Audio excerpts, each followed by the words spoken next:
if you walk into a, for whatever reasons, like into a female bear with a cub, she's gonna fuck you up. She will, but she doesn't want to eat. Au fur et à mesure du temps, je me suis dit mais non, c'est pas ça que tu cherches, Emric, c'est pas voir un ours à 15 mètres depuis l'affût. Moi, ce qui m'intéresse, c'est vraiment tout le cheminement qui va avec l'ours. Bienvenue dans ce nouvel épisode d'Atypique. Aujourd'hui, on va parler d'un jeune homme de 25 ans, lillois, qui travaille dans un magasin de bricolage, donc voilà, qui a une vie plutôt banale à première vue. Et en fait, ce gars, je l'ai rencontré pendant une soirée entre potes, je le connaissais pas du tout, et il a commencé à parler d'un projet qu'il réalise chaque été, et c'est là que ça a retenu mon attention. Il part tout seul, en Suède, dans une forêt complètement coupée du monde, juste à côté d'une forêt primaire, une des dernières d'Europe. Et il a une quête bien atypique qui m'a bien intéressé. Il est à la recherche d'un ours dans cette forêt. Alors après la soirée, je suis rentré chez moi, mais j'y réfléchissais encore beaucoup et je lui ai envoyé un message et bref, 2 semaines après, je partais avec lui en Suède pour comprendre ce qui le motive, pourquoi il revient à chaque fois dans cette forêt en particulier, qu'est-ce qu'il y a de si fou, parce que quand il en parlait, vraiment dans ses yeux, on voyait l'émerveillement de cette forêt, de cette ferme. Ah oui, et j'ai oublié de vous préciser, pour se faciliter encore plus la tâche, Emric, parce qu'en fait, je vous ai toujours pas dit le prénom, mais il s'appelle Emric, il part avec le minimum de nourriture, donc juste un peu de riz et un peu de pain. Donc son objectif, c'est vraiment traquer l'ours et en même temps utiliser les ressources de la forêt pour manger, donc pêcher, récupérer des baies, etc. Enfin, vous allez voir. Avant qu'on plonge dans cette forêt suédoise avec Emric, je tiens juste à vous préciser qu'il est un peu fou, mais il n'est pas complètement irresponsable. Il a été formé avant par un guide qui lui a dit ce qu'il faut faire, ne pas faire face à un ours, parce que c'est vrai que ça reste un animal sauvage, donc le risque zéro n'existe pas. Il a essayé le plus possible de limiter le danger pour l'animal et pour nous. Sur ce, bonne vidéo.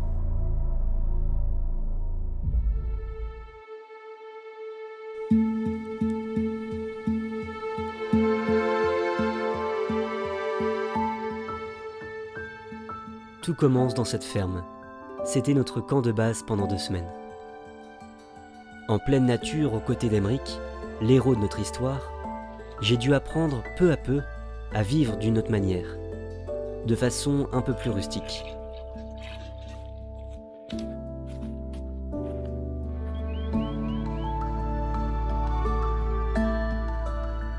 Je ne le connais pas encore beaucoup et je ne sais pas trop ce qui m'attend.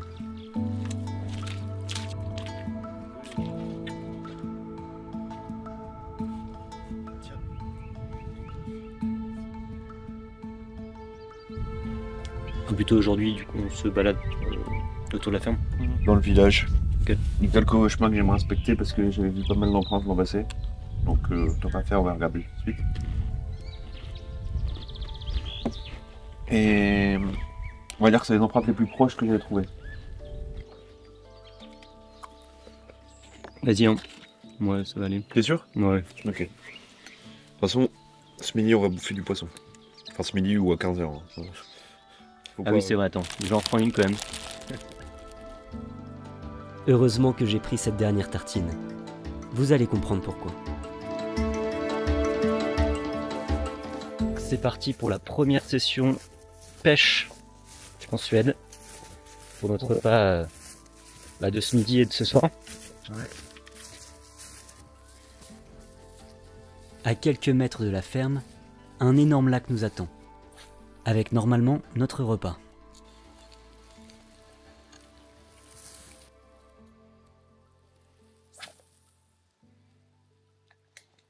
Ah, ça fait chier. Ça ne mord pas. Mais Emric a une idée. Et pour ça, nous devons avancer un peu plus dans la forêt, à la recherche d'une petite cabane. Je sais pas si j'ai envie de toucher la plume, Mais c'est une... en gros là, cette plume là, on la voit, elle est bien recourbée. Et ça, c'est la queue d'un mâle de tétralière. Ok. Et il a été bouffé? Là, vraisemblablement, oui. A priori, il y a plus de chances qu'il ait été bouffé par un oiseau que par un mammifère. Comment tu reconnais ça? Parce que pour le coup, toutes les plumes ont été enlevées proprement. Elles n'ont pas été déchiquetées. D'accord. Dommage, ce n'était pas le repas d'un ours.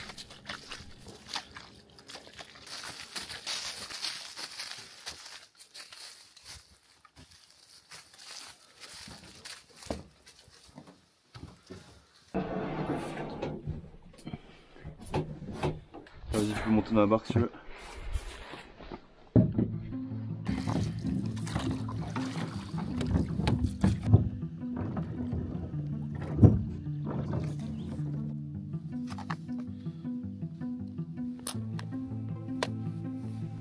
Ah oui, et j'avais oublié de vous préciser, Emeric pêche depuis très longtemps. Mais aujourd'hui, ça ne veut pas. Yes. Heureusement, la chance du débutant m'offre mon premier poisson. On n'aura rien pour ce midi, mais on doit commencer ce pourquoi nous sommes ici. Près de la ferme, sur les chemins, Emeric avait déjà trouvé des empreintes d'ours. Alors on marche, on observe, et on cherche des indices pour nous mettre sur la piste de l'ours. Et au bout de 3 heures de marche, on a de la chance.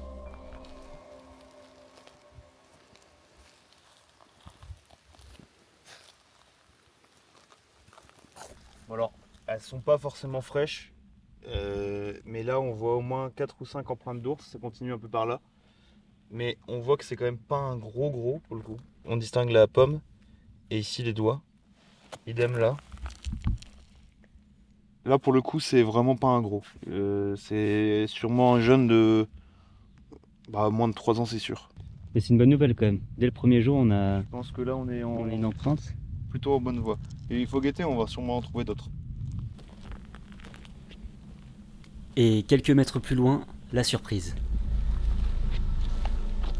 C'est la patte arrière d'un ours là. C'est la patte arrière? Ouais je pense. Après c'est à peine visible mais je pense que c'est ça. On se proche. Là, des vieilles empreintes tu vois. Là on voit la pomme et le début des doigts. Là il y en a une belle. Et là on n'est pas sur le même individu du tout. Là on voit que c'est quand même beaucoup plus gros que tout à l'heure. Là on voit bien la pomme. Mais là c'est plus frais pour le coup. On n'est pas sur la Oh là là. Regarde celle-là. On voit les griffes. Bon bah c'est bien. Après cette journée, on a vraiment besoin de manger. Mais pour ça, il faut encore pêcher. Heureusement, par rapport à ce matin, cette fois-ci ça mord.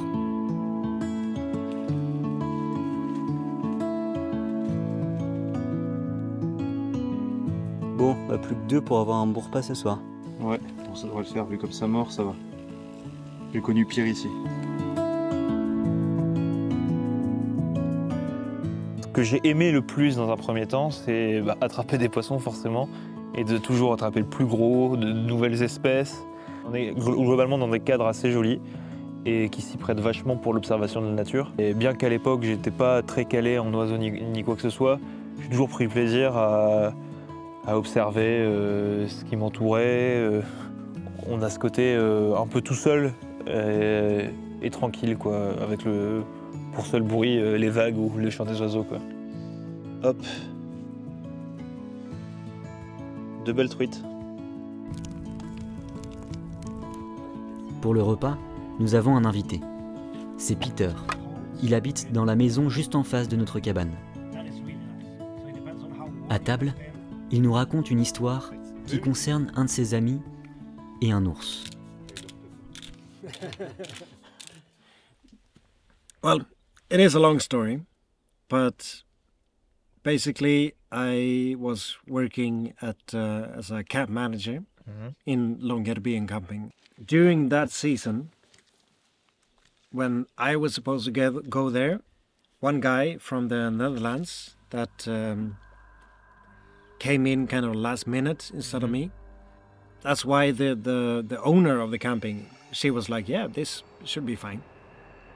End of the season, September, it's getting darker, no people around, so one polar bear who was trying to get around the fjord, like on the other side, a couple of times I think, but then he did like a shortcut. He came the other way around the airport, and he came down towards the camping, and he He just, I mean, a polar bear is very strong.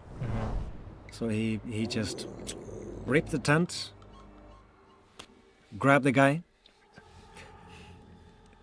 Yeah, it's fucked up. Pull him out and I just killed him. I mean, he died from blood loss, Ok. obviously. But this friend of mine was in the tent right next to him. He heard the screams, so he ran out and he had a gun, of course, and he just fired at the bear.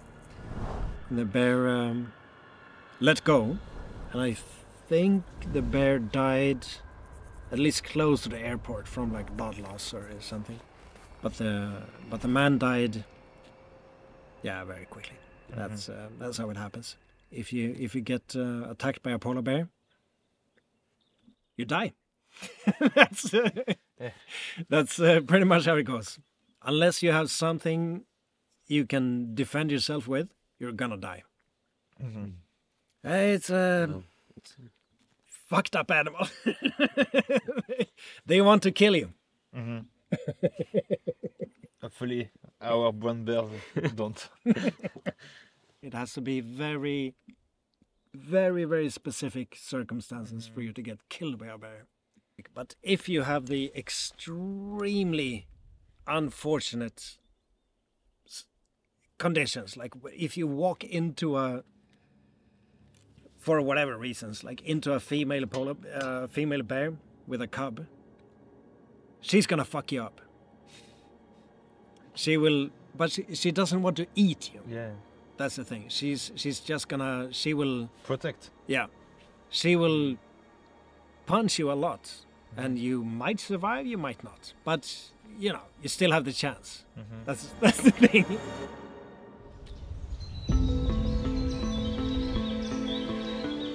Malgré l'histoire de Peter, Emmerich ne change pas son programme. Il a prévu d'essayer de retrouver une tanière d'ours qu'il avait découvert lors de son dernier voyage. Mais avant de nous enfoncer au milieu de la forêt, nous devons faire quelques préparatifs. Notamment installer un piège au milieu du lac pour gagner du temps sur la pêche. Car même si Emmerich est un très bon pêcheur, nous pouvons parfois passer plusieurs heures à attendre avant d'avoir assez de poissons pour notre unique repas de la journée. La hutte aux ours, ça doit être vraiment dans la montagne en face. Ah ouais, juste là.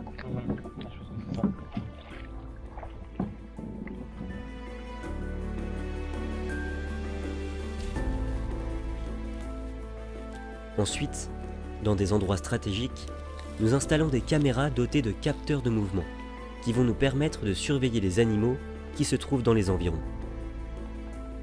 Tout est prêt. Nous partons à la recherche de cette tanière. C'est bon, on est parti.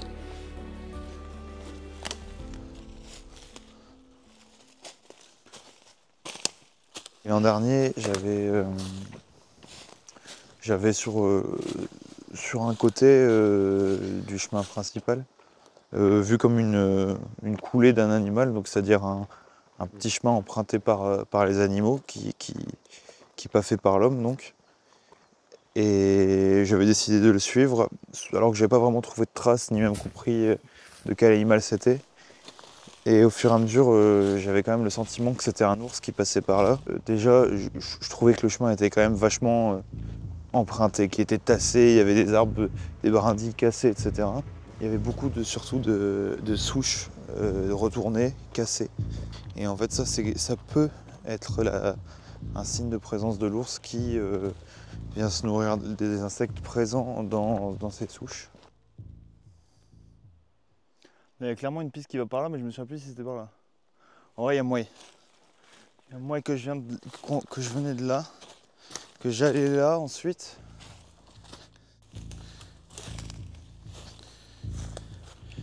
Il y a moyen que ce soit une merde d'ours. Ah ouais? Ouais. Comme on dit poliment, une laissée d'ours. Une laissée d'ours.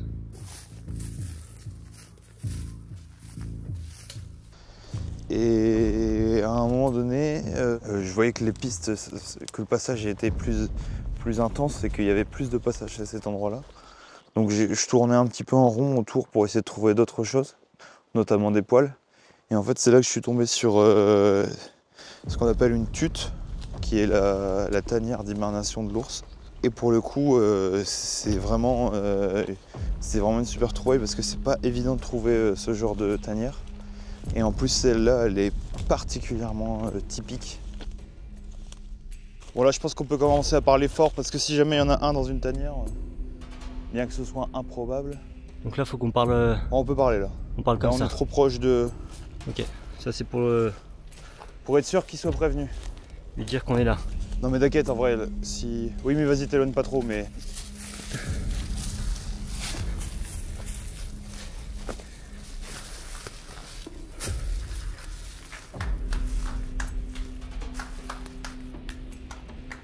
Monsieur l'ours, nous sommes là.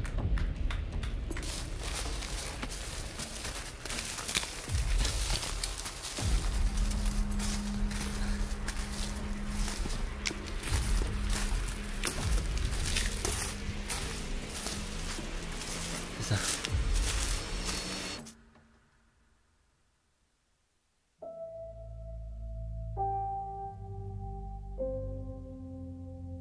Là, on voit que c'est vraiment super bien fait parce que quand on regarde l'intérieur, c'est vraiment mais pile poil le volume d'un ours, quoi. Incroyable. Donc là, c'est construit sous les racines d'un arbre avec une pierre qui est devant, donc qui protège encore plus. Je sais pas trop si elle est encore utilisée ou même utilisable, mais ça se voit que c'est clairement quelque chose qui a été fabriqué.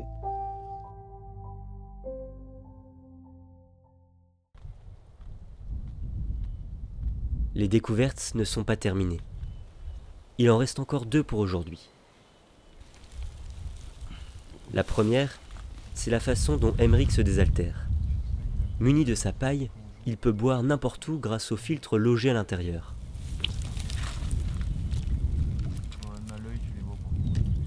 C'est un peu de just, hein, au niveau de tes bottes là.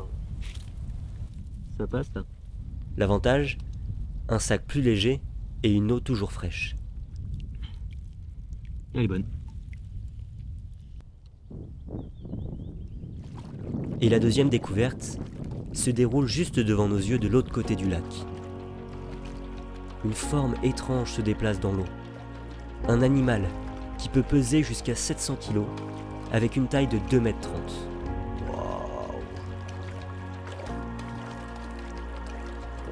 Il s'agit d'un magnifique élan qui traverse la rivière.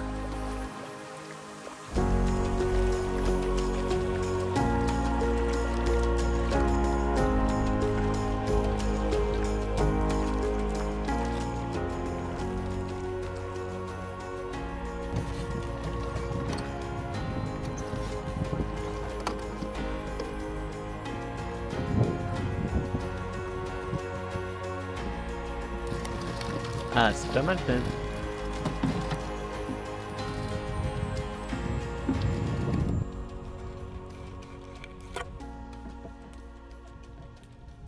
Là, l'idée, c'est de prélever un filet propre. Ici, j'enlève les arêtes. Et l'idée ensuite, c'est de mettre du sel. Et pendant la nuit, il va cuire avec le sel. Et en termes de goût, ça ressemble un peu à quoi? C'est comme le saumon fumé, c'est presque identique. Il y a juste, du coup, moins le côté fumé qu'on a sur le saumon. Et on prend juste un genre de couvercle. Hop, et pour la nuit. Donc là, on va partir à la réserve. C'est à 2 heures de marche. La réserve, c'est quoi? C'est une forêt primaire. Il n'y a jamais eu l'homme qui est venu voilà, l'exploiter. On va sûrement rester une nuit. On a pris de quoi, je ne sais pas si vous voyez, j'ai mon sac. On a pris de quoi voilà, dormir tranquillement dans la maison de trappeur qui nous attend. C'est parti pour la marche et on se retrouve après.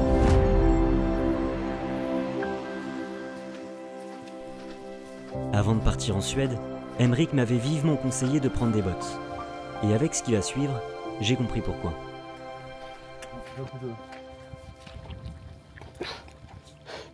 Normalement, ça passe. Ça va aller? Ouais, ça va aller.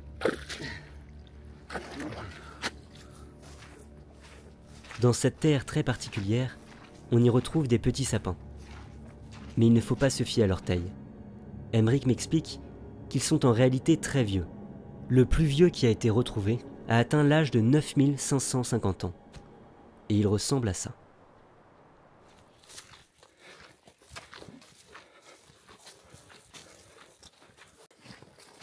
Nous sommes enfin arrivés.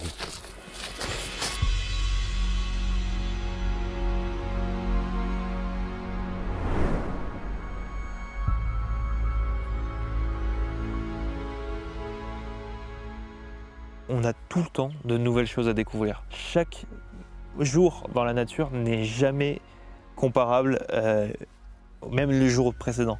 Enfin, comment dire, je sais pas, faire de l'aviron c'est génial, etc. tout ça, mais globalement tu sais que tu vas pagayer pour aller d'un point A à un point B, ça tu le sais. Même si parfois il va y avoir un peu plus de courant, etc. Mais tu peux globalement prévoir ce que tu vas faire. Dans la nature, tu peux rien prévoir, tu peux te fixer un plan. Bon, je vais essayer de faire ci, faire ça, aller dans telle forêt, etc. tout ça. Mais tu vas être coupé en plein milieu de ta session par ce qui va suivre, c'est un bon exemple. Pour vous donner le contexte, depuis plusieurs heures, j'accompagnais Aymeric dans cette forêt complètement sauvage. Et à part une crotte d'ours, on n'a rien eu de très concluant. Donc comme d'habitude, pour avoir quelque chose à manger ce soir, Aymeric s'est mis à pêcher.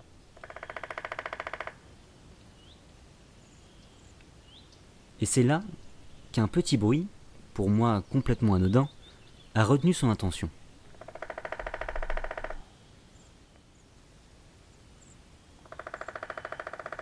juste à côté de nous, mais vraiment mais à 10 mètres de nous, à l'arbre à 10 mètres de nous, on n'entend pas un tambourinage à proprement dit, mais juste un pic qui tape doucement dans un arbre, comme pour se nourrir. Et là, je regarde avec les jumelles. Et là, ça y est, c'est le pic brachydactyle incroyable. À 10 mètres de nous, je chope mon appareil. C'est un pic qui vit dans les très vieilles forêts de conifères. On le trouve que dans ces biotopes très particuliers et surtout à l'écart des hommes. Et donc voilà, c'était une observation que je rêvais de faire et qu'on a pu faire. Je suis conscient de la chance qu'on a parce que c'est vraiment pas tout le monde qui a la chance de voir cette espèce. C'est ça que j'aime bien avec les gens passionnés. Ils arrivent à nous transmettre leur joie pour des choses qui en temps normal nous paraissent sans importance. Et cet oiseau, c'était le bon exemple.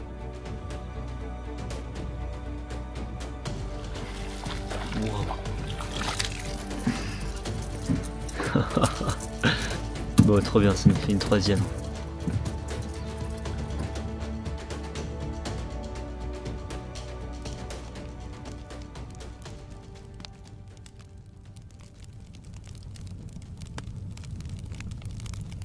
Comment tu as découvert ce lieu?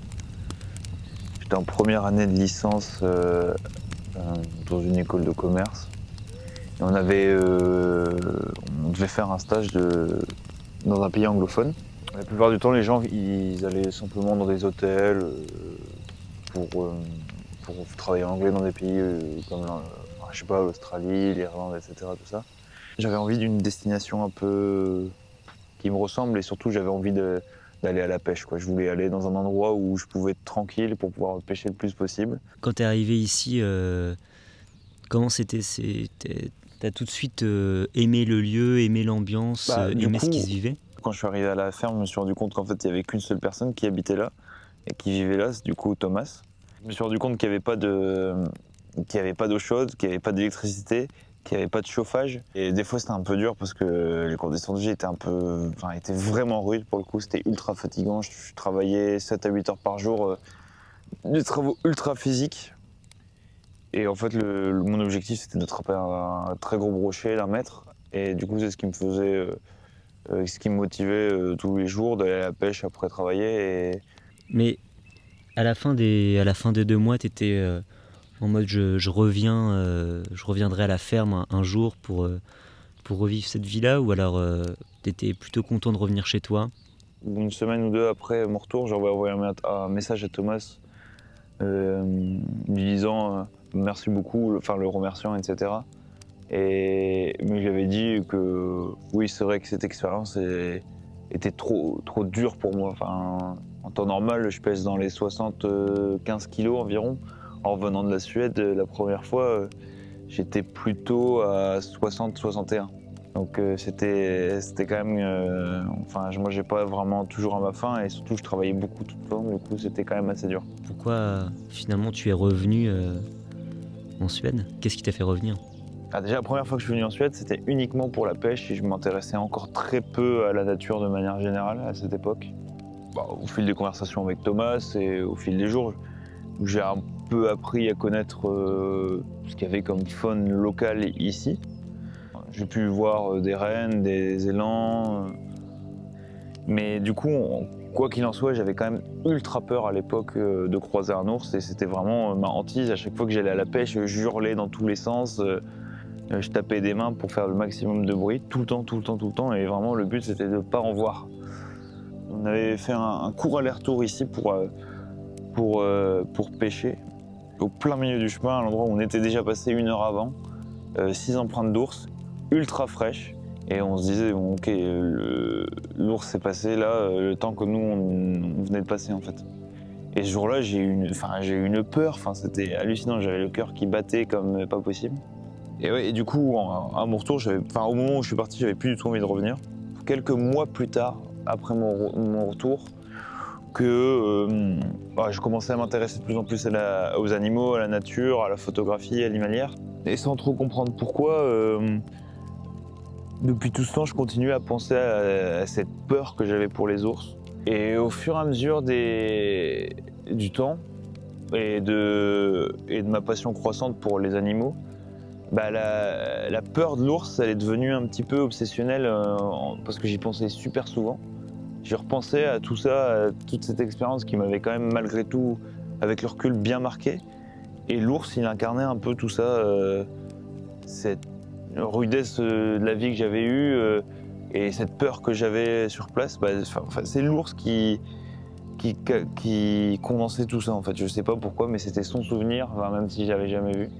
Donc 2 ans après d'être parti d'ici, où je me suis dit, j'ai vraiment envie de revenir pour voir des ours.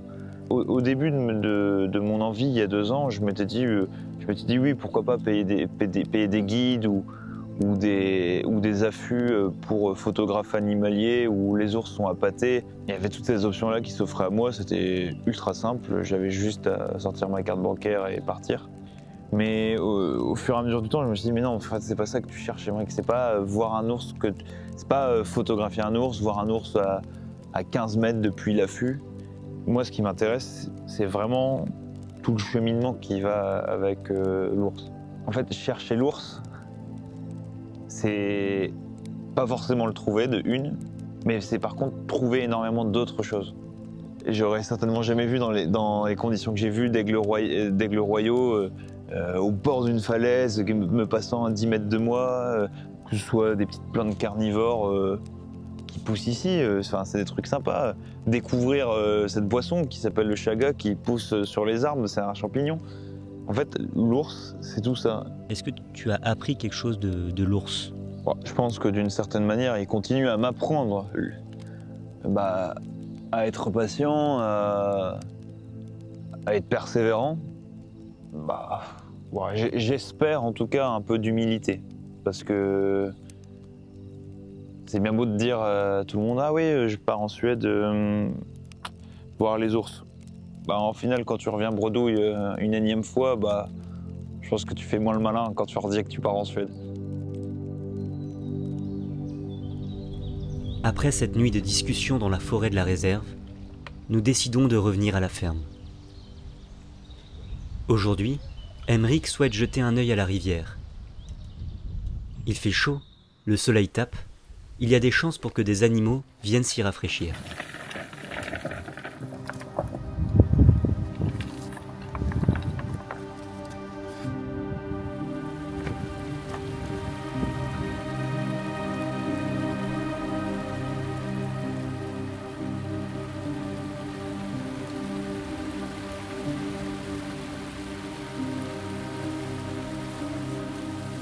Après quelques heures d'observation, toujours rien. Déçu, on décide de rebrousser le chemin, sans imaginer ce qu'on allait vivre dans quelques minutes.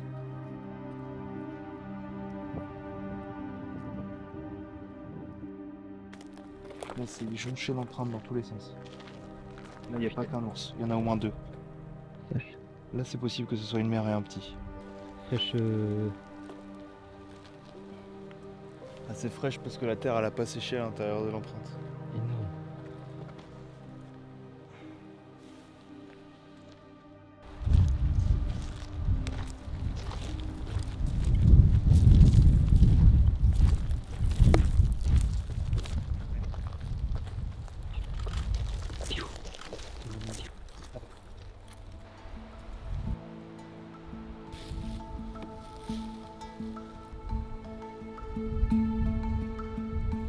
Raté, c'est un renne. Mais heureusement pour nous, il se laisse observer.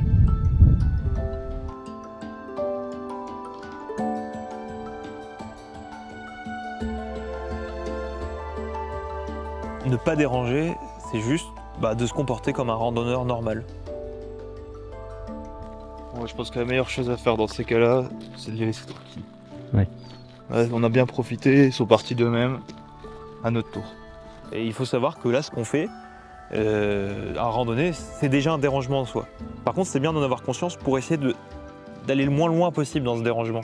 Si on prend le cas de l'ours, si jamais on le croisait et qu'on était complètement fou, on pourrait aller encore plus proche, etc.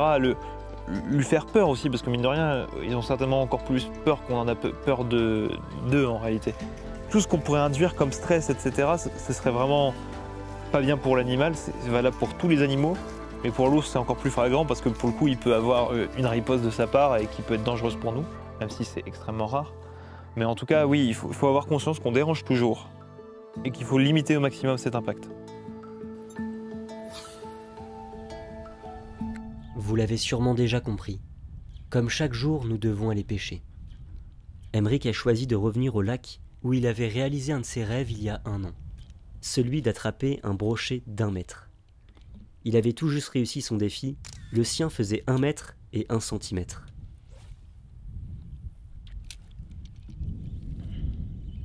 Les heures passent, il y a très peu de touches. Mais soudain...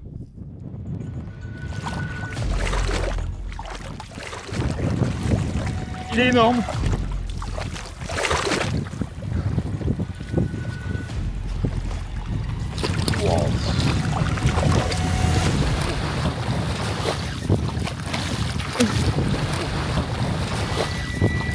Oh Putain. Ah, loupé. Ça va ? Un brochet d'1 mètre, ce sera pas pour aujourd'hui. Je vous rassure, Emeric s'est écorché un peu le bras avec l'hameçon, mais rien de grave.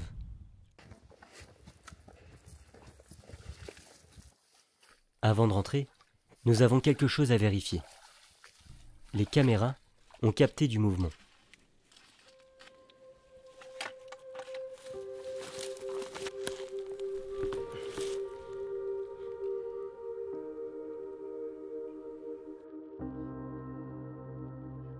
C'est un renard qui se balade.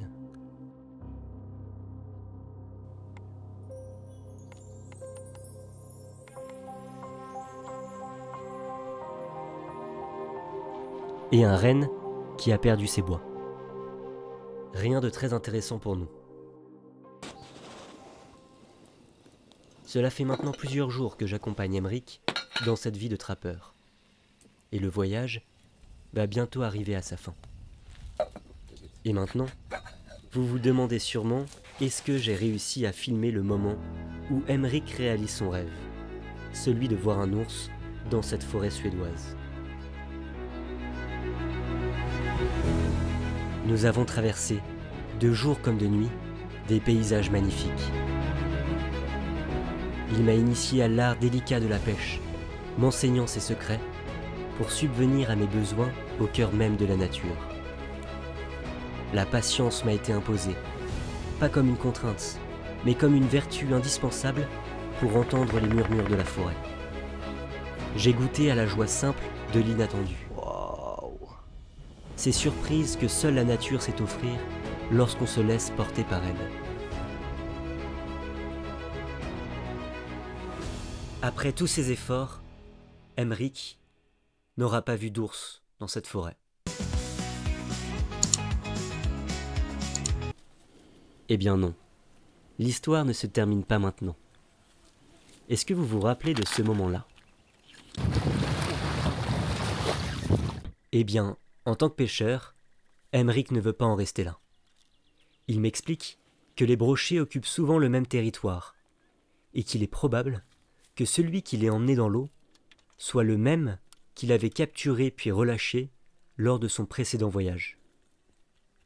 Et on se retrouve avec le super filet parce que là il y a plein de moustiques. C'est parce que Aymeric va essayer de prendre sa revanche, de choper cet énorme brochet. Moi je vais essayer de vous faire vivre ce moment-là. Vous voyez ça? On va pas le voir à la caméra mais il y en a partout, c'est horrible. Prêt pour cette revanche? Moi ouais, le brochet peut-être pas.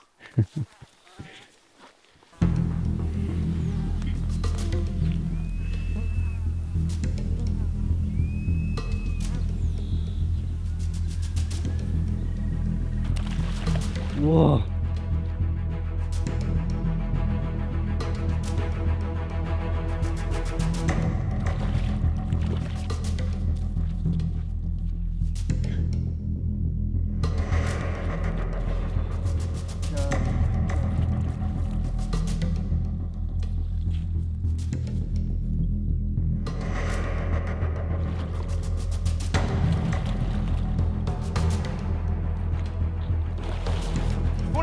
On l'a, il y est, C'est bon? on l'a.